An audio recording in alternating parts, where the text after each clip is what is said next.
So I'm gonna turn my camera off. I turned it on so that people can know I'm a real person. So I'm a real person. But I'm gonna turn it off so that I'm not signal doesn't go out. Yeah, pretty fun. So the first one I'm gonna do is called waiting, and I'm gonna issue a trigger warning because of the content. All right.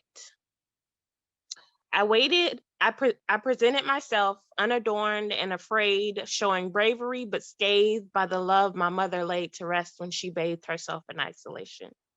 I was willing to do the unearthing, digging to the surface the thing that was hurting us. What's worse than dealing with one is dealing with two broken hearts. We parted ways and regrafted relationship time again, trying to mend what is broken. My heart breaks with the tremors of the most powerful earthquake for my mother's sake.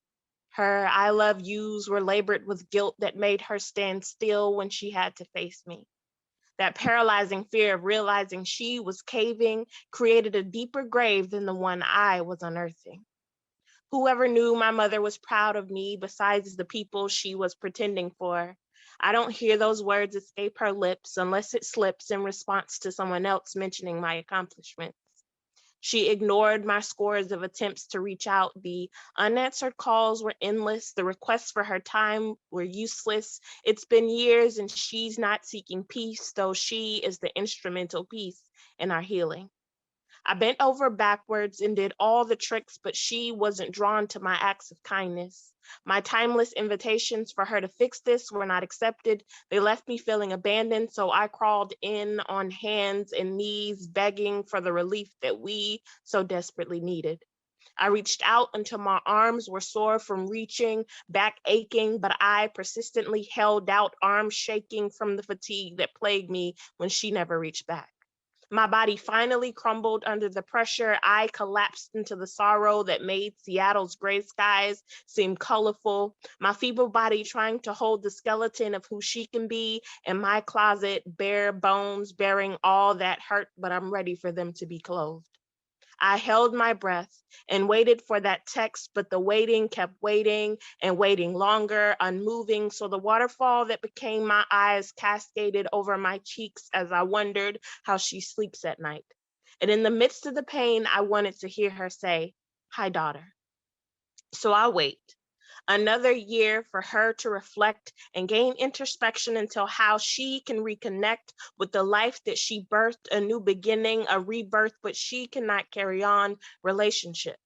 Though she failed me and I forgave her, I know she feels like a failure. The burden of that actuality is collapsing on her, making it difficult for her to present herself unadorned and afraid, but available to give a mother's love, willing and ready to be met so we can take the steps towards our healing.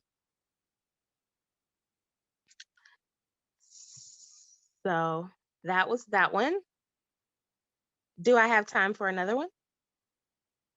Okay. This one doesn't have a trigger warning. It's really sweet. I wrote this for my nephew when he was a baby.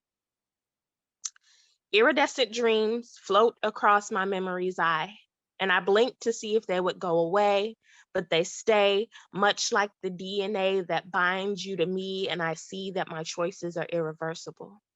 Searchable truths reveal that your teal soul seals my heart. Your every crying moment half rips me to pieces, but your smile puts me back together again, and whether I love you or not can never be a question. You are my blessing, wrapped up in 7 pounds and 2.5 ounces of life. And though your father has not made me his wife, I still love him. 20 and 1/4 inches added to my height of dignity, piled daintily onto my hills of motherhood that will one day become mountains, fountains of pain, bubble forth with the thought of losing you, but I'll surely do anything to keep you here. That fear became a mere figment of my imagination when life's destination led me to you.